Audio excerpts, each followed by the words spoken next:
예, 계속해서 말씀드린 것처럼 터키 얘기 조금 더 들여다보고요. 또 우리가 이번 주에 중점적으로 다뤄야 될 그리고 우리가 눈여겨봐야 될 이슈들은 어떤 것들이 있는지 체크해보도록 하겠습니다. 글로벌 모니터의 안근모 편집장과 함께합니다. 어서 오십시오. 안녕하십니까. 안녕하세요. 앞에서도 터키 얘기 전반적으로 현재 상황이 어떻고 어느 분석까지 나오고 있는지에 대해서는 저희가 간단하게 짚어봤는데요. 아무래도 이번 주에도 좀 터키의 이런 문제들 과연 어디까지 정말 영향을 미칠까? 왜냐하면 우리나라도 이제 신흥국 시장에 들어가 있다 보니 여기에서 자유로울 수 없는 부분이고 좀 어느 정도로 사태의 심각성을 바라보고 계십니까?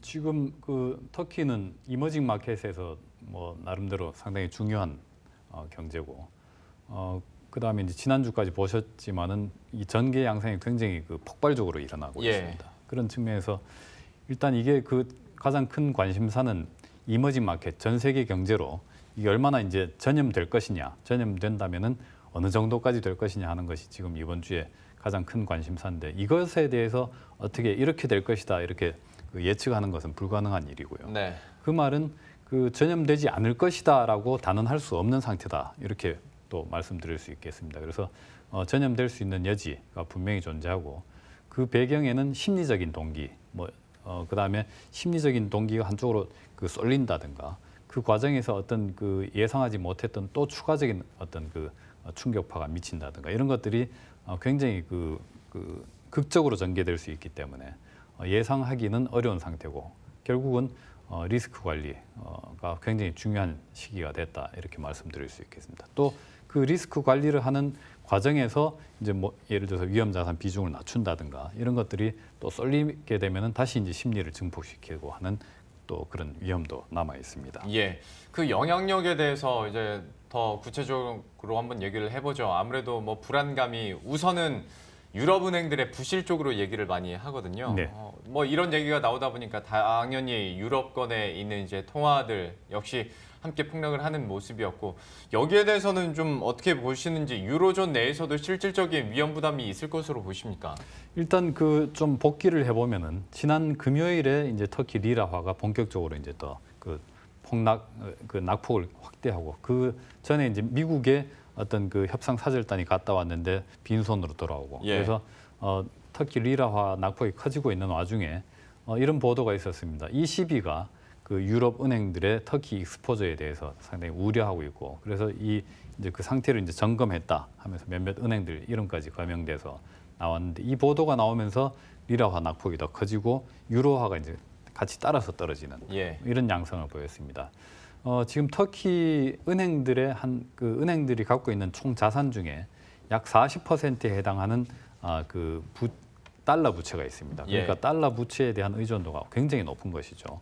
그다음에 이 달러 부채의 상당 부분을 그 유럽의 은행들이 그 터키에 제공해주고 있고요. 그래서 우리가 이제 아주 큰 대기업이 무너지게 되면은 그 기업에 돈 빌려줬던 은행들이 위험해지는 것처럼, 지금도 이제 터키에 굉장히 많은 돈을 빌려줬는 그 유럽 은행들이 주목을 받고 있는데, 일단 지난주 금요일까지만 해도 아직까지는 괜찮다라는 얘기가 나왔었거든요. 그런데 그때만 해도 이제 환율이 지금처럼 높아지지는 않았는데, 지금 월요일 첫 거래를 했습니다마는 제가 여기 나오기 전에 마지막으로 본 결과가 7.1 리라 달러당 선을 넘나드는 그런 상태로 추가 폭등했습니다. 10여 %가 더 뛰었는데요. 이렇게 되면 이제 문제가 되기 쉽습니다. 왜냐하면 지난주 이제 골드만삭스가 분석해서 내놓은 보고서를 보면은 터키 리라화 환율이 7.1 리라를 넘어서게 되면은 유로존 은행들이 터키 은행들이 갖고 있던 어떤 그 여유 자본의 완충력이 모두 이제 소멸된다, 이런 이제 분석이 있었습니다. 즉 그 환율이 뛰게 되면 이제 외화 부채 상환하기가 굉장히 어려워지는데, 지금 어느 정도까지 뛰는 거는 버틸 수 있지만은 그 이상 뛰면은 버티기 어렵다. 그렇다면은 그 당장 터키 은행 시스템에 문제가 생기지 않겠나 하는 그런 우려가 나올 수 있겠습니다. 그래서 경제라는 것은 기본적으로 은행을 중심으로 그 경제 혈류라고 하는 돈이 흐르게 돼 있는데, 이 은행 시스템에 문제가 생긴다면은 굉장히 또 심각해질 수 있기 때문에 이번 주 초가 굉장히 큰 고비다라고 할 수 있겠습니다. 근데 보면 에르도안 대통령, 그러니까 터키 에르도안 대통령도 스탠스가 만만치가 않아요. 그렇습니다. 그러다 보니 이게 더 격화되는 것 같은데 어떤 경제에 미칠 영향력을 떠나서 이 터키와 트럼프 대통령 간의 신경전 이거 좀 어디까지 갈 것으로 봐야 됩니까? 이것도 사실 쉽지 않은 건데. 그렇습니다. 그 애초에 터키는 굉장히 부실한 나라였습니다. 그래서 이미 봄부터 뭐 환율이 계속 뛰고 있었고 뭐 이 정도까지 올 전망은 아니었습니다만은 어쨌든 경상수지 적자가 심각하고 여기에 따라서 환율이 계속 올라가고 인플레이션이 높아지고 그래서 대내외 경제가 불균형 상태이기 때문에 이런 상태에서는 전형적으로 정부가 지출을 줄이고 통화를 긴축하고 금리를 올리고 이런 긴축 정책이 필요한데 에르도안 대통령은 오히려 금리를 내리라고 계속 압박을 해왔고요. 자기가 중앙은행을 직접 통제하겠다 이런 뭐 말도 아주 대놓고 하고 할 정도로 굉장히 심각한 문제가 있었는데 이 과정에서 미국하고 관계가 급격히 악화되는 이런 이제 지정학적 문제까지 겹쳤습니다. 그래서 미국이 경제 제재를 가하게 되고 뭐 이러다 보니까 결국 터키가 지금 현재까지 그동안은 뭐 수십 년 동안 미국과 함께 나토 동맹이긴 했지만은 지금 돌아가는 분위기로서는 동맹국 간에 있을 수 없는 서로 이 치고받는 갈등이 굉장히 심각해지고 있습니다. 그래서 트럼프 대통령은 트럼프 대통령대로, 에르도안 대통령은 또 에르도안 대통령대로 아주 뭐 고집불통이고 그래서 전혀 굽힐 생각을 안 하고 있기 때문에 지금 현재로서는 어떤 합리적인 돌파구가 기대하기 어려운 뭐 그런 상태로 가고 있습니다. 그러니까요. 터키 내에서도 상황이 이런데도 불구하고 경제 정책은 전혀 도와주질 않고 오히려 반대로 가려다 보니까 불안감이 더 커지고 있는 것 같고 터키 쪽 얘기를 들어봤으니까 트럼프의 속내도 한번 저희가 가늠은 해보도록 하죠. 좀 많은 분들이 뜬금없다라는 생각을 당연히 좀 하실 것 같고 트럼프 대통령이 트윗을 통해서 경제 제재를 또 발표하고 또 2배 관세를 매기겠다라고 하는 속내는 뭐가 있을까? 물론 트럼프의 취미가 뭐 경제 제재에 가는 거라지만 갑자기 터키 쪽으로 이렇게 또 강하게 푸시를 하는 이유, 그리고 또 이유를 이제 미국 목사 감금을 이제 이렇게 녹여가지고 그렇습니다. 계속 얘기를 하고 있는 거잖아요. 지금 갈등의 매개가 된 것은 이제 미국인 목사 구금 상태인데 터키가 동맹이면서 또 미국 목사를 그렇게 장기간 구금하는 것도 굉장히 이례적이지만은 그걸 이유로 해서 이 미국이 터키의 현직 장관 2명을 또 제재를 가하는 이런 것도 동맹들 사이에서는 굉장히 이례적인 것이죠. 특히 이제 지난 금요일 같은 경우에 터키 리라화가 이미 뭐 한 10% 가까이 폭락하고 있는 상태에서 트럼프 대통령이 뉴욕 거래가 이제 본격화되기 직전에 트위터를 뭐 날렸습니다. 터키에 대한 철강 및 알루미늄 관세를 2배로 높이도록 하는 그것을 이제 승인을 했다. 그다음에 터키 리라화가 많이 떨어지고 있다. 터키와 미국 간의 관계가 굉장히 안 좋다. 뭐 이렇게 밝혔습니다. 그렇다면 이제 왜 2배로 높였느냐 이 배경 설명이 있어야 되는데 미국 정부에서는 뚜렷한 설명은 하지 않았고요.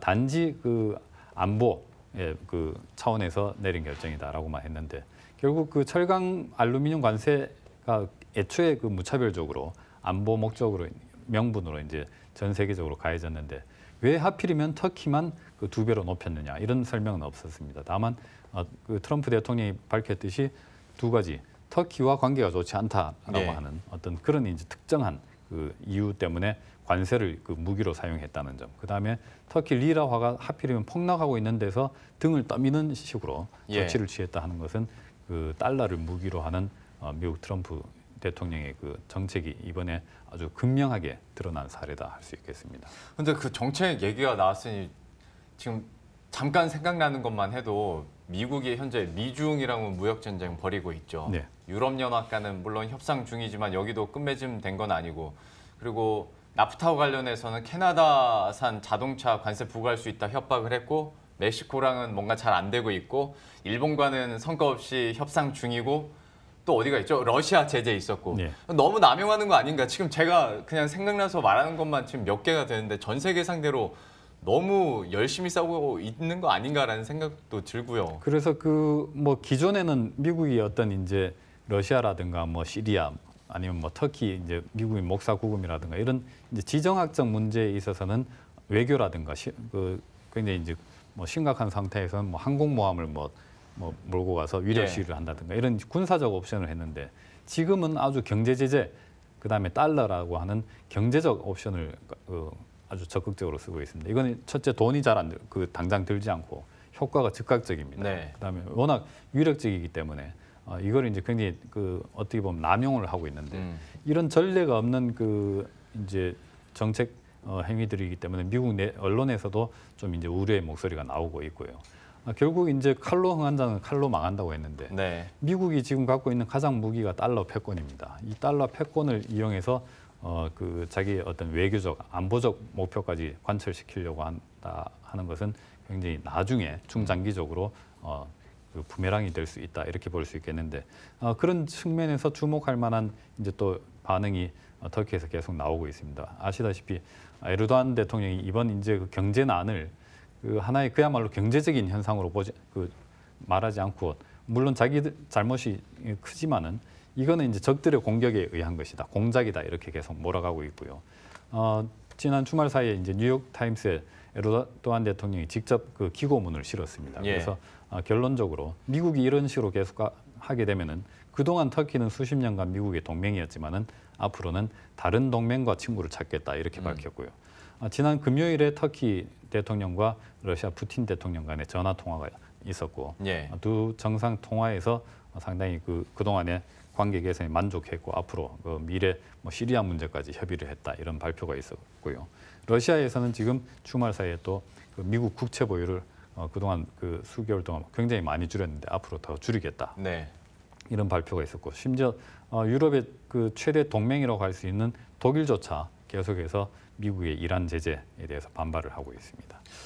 그러니까 공공의 적이 돼가고 있는 거잖아요. 그렇습니다. 예, 공공의 적이 돼가고 있기 때문에 이게 경제적으로 어떤 파급 효과가 나타날지 하다 보니 그래서 이제 15일에 발표되는 국제 자본 흐름 이게 또 주요할 것 같습니다. 그러니까 일본이나 특히 중국 같은 경우에 미국의 국채를 얼마나 갖고 있을지 변화가 얼마나 있을지에 대해서도 좀 시장에서 관심을 갖고 있는 것 같은데요. 마지막으로 이 부분 체크 포인트 한번 짚어주시겠어요? 네, 이제 트럼프 대통령이 터키에 대해서 관세를 2배 인상한 배경에는 터키 리라화 가치가 많이 떨어져서 관세가 무력화된 측면을 고려한 측면이 굉장히 커 보입니다. 이건 마치 중국이 보란 듯이 한 조치라고도 볼 수 있고요. 예. 그만큼 지금 전 세계가 미국 경제 규모가 차지하는 비중에 비해서 훨씬 더 큰 비중으로 달러 시스템에 의존하고 있는 이 문제가 있습니다. 그래서 그동안 이제 중국도 계속 미국 국채를 계속 줄여왔고 알고 보면 아시아의 최대 동맹이라고 할 수 있는 일본이 더 적극적으로 미국 국채를 줄여왔고요. 예. 그럼에도 불구하고 지금 미국 국채 시장이나 경제가 끄떡없는 것은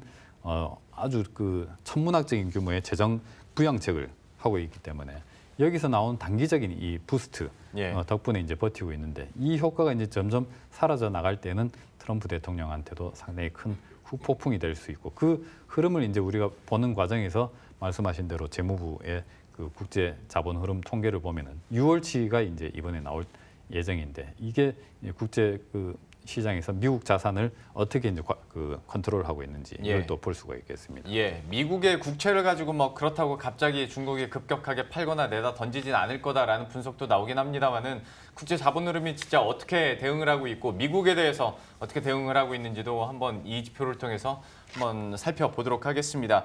시간 관계상 여기서 마쳐야 될 것 같습니다. 글로벌 모니터의 안근모 편집장과 함께했습니다. 고맙습니다. 감사합니다.